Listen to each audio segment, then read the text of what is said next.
So I started my work in the airline industry, as Joan mentioned, and as my dissertation, I was a student at MIT in the Sloan School of Management, and was really interested in how people work together to get something done. And for some reason, and I was advised at the time that it's really helpful to choose an industry and really get to know it well so that you can relate any organizational variables that you're interested in to performance outcomes that the industry cares about, which is what, being in a school of nursing, that you're automatically doing. You're focusing on a particular industry and you know the outcome variables of interest. So I decided to choose airlines because it seemed like one of the industries where employees, frontline employees, could really make a difference. And I think that's true of pretty much any industry, but I just found that intriguing. And so as I started to, as I'll discuss, I really discovered this concept of relational coordination, and I'll tell you about how that became apparent to me, that it was occurring and that it could have a significant impact on outcomes of interest to the industry, quality outcomes, efficiency outcomes, as well as employee well-being. And then how I extended that into the healthcare arena. And now I'm thinking more and more about the question of how do you build relational coordination, not only sustain it over time, but actually turn around an institution where the levels might be low. And there are plenty of organizations that have low levels that would love to get from A to B. So I'm starting to think more and more about the change process. And it's very timely to be thinking about the change process in healthcare right now, because there's a real impetus and even a policy context for engaging in change. So I'm finding people all over the place who are interested in that question. So this is really what I saw as I started to visit sites in the airlines. And I started at Logan Airport because, hey, that's in my backyard. And American Airlines is where I first had access, and started to just interview people about what they were doing. And it became apparent that there were a lot of interdependencies and a very complex kind of division of labor, and nothing was going to happen very successfully unless people worked together across these boundaries. And yet I got very different reports from employees, depending on where I was visiting, about how those the communication and relationships between these groups was being carried out. And what I came away hypothesizing was that it was the relationships between these groups that was really influencing the communication through which coordination occurred, and that this was happening either in a pretty positive cycle, relationships of shared goals, shared knowledge, and mutual respect, reinforcing frequent, timely problem-solving communication. But often it was happening in this kind of negative cycle where people were focused specifically on their functional goals without a real awareness of the larger goal or attention to the larger goal, like getting the plane out on time safely with the passengers happy and their bags on board. They were thinking more about their own piece of it, but not the overall goal. And their knowledge was more about their specific job, but not how it fit into the larger work process. And often a perception that they were not respected or didn't respect others, the real status hierarchy across these different functional groups, from pilots to sky caps and everybody in between. And that seemed to drive insufficiently frequent communication between the different functions. A lot of delays, because people were not necessarily either caring enough or knowledgeable enough to know who needed to know what and when something was urgent. It just wasn't clear where the priorities should be. And when things went wrong, a lot of finger pointing rather than jumping in to solve the problem. It was more of a blame avoidance. Well, it wasn't me that made the plane late. That's the main thing. I don't really care that it was late, but the main thing is that it wasn't me.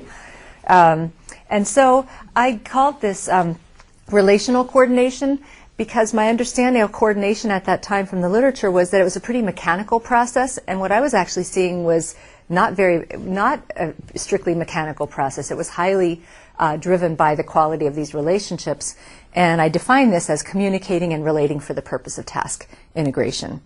Basically a recognition that this very important phenomena of coordination isn't just an information processing problem that can be carried out by a computer. It's highly relational and has a lot of cognitive and emotional dimensions. So that basically was a starting point, a hypothesis really to be explored, that that there's something out there called relational coordination that could be measured with some accuracy and that it would predict important performance outcomes. So I did a 9-site study of flight departures over this 12-month period, looking at monthly outcomes. And the airlines of interest, I started with American because I had access there. One of my dissertation committee members was on the board. As I was doing some of my first interviews at American, it was with Lynn Heitman, who was the station manager there. She had come from headquarters thinking, there's got to be some way we can do this better. She was in the HR function, very corporate, and she said, the action is really, it's like saying you're in corporate maybe for HCA, for some healthcare system, and you really want to get down to the unit level to make something happen because you have some idea. And her ideas came from the fact, here she was in Dallas, Texas, and at headquarters, and was starting to get to know people from Southwest who were also in Dallas, Texas, and heard about a very different kind of model they had about how organizations work. Not so much these silos with decisions being made up here, but more like a network with decisions being made across every level. And said, that's something I want to try to implement. And so she took on the Boston station, which was one of the really troubled ones, and tried to turn it around and didn't feel she was getting support from corporate. So when I came in to interview her that first day, it was basically her exit interview. She was leaving the industry. But she said, you should try to, I had never heard of Southwest. This was in the early 90s, and she said, you should get them in your study too if you can, because they're doing something different and it'll be an interesting point of comparison with us. And so I did finagle my way in, and in fact, I just got permission Friday to do a follow-up study of Southwest as they now do post-merger integration with AirTran. Mm-hmm. So I feel like I'm going back to my roots, although this time they actually know who I am. And so they did say yes, but so I was able to get Southwest and American, then I thought Continental and United would be two other points of comparison. And I developed this measure, and it's still being used. It was originally 6 questions about exactly those dimensions that I showed, to what extent, and I'll show what the survey instrument looks like later. But it's a network measure to measure communication and relationships across the different functions or disciplines involved in a particular work process. And here it was the flight departure process. And of course, measuring quality and efficiency outcomes of interest to that industry.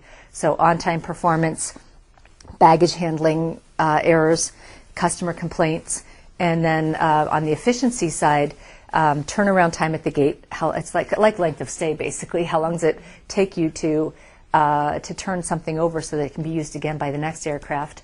And that determines both the aircraft productivity as well as the gate productivity. And then secondly, staffing productivity, how many FTEs per passenger and plane. So those were my measures.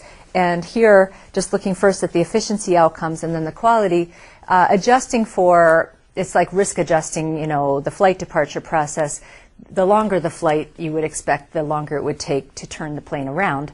The more passengers, meaning the larger the aircraft, the longer it's going to take to turn the plane around. And the more cargo that you're loading, which is another kind of business the airlines are in that we don't often think about, all those things were correlated. So I have flight length, passengers, and cargo as an index, and those did tend to increase the amount of time that the plane spent at the gate and the number of staff that it took to turn it around and so on.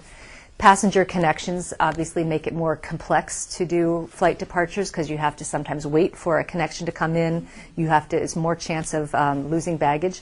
But the real story is that top line, and that this index of relational coordination, that network measure, significantly reduced the gate time required per flight, the staff time required per passenger, and even more so reduced the customer complaints per million passengers, the lost bags per 1,000, and the percent of late arrivals. So what you really get is, aggregating that by the different site, you have this quality, efficiency, performance outcomes that are driven in a positive way by higher levels of relational coordination across these very distinct functions. And that's pretty much what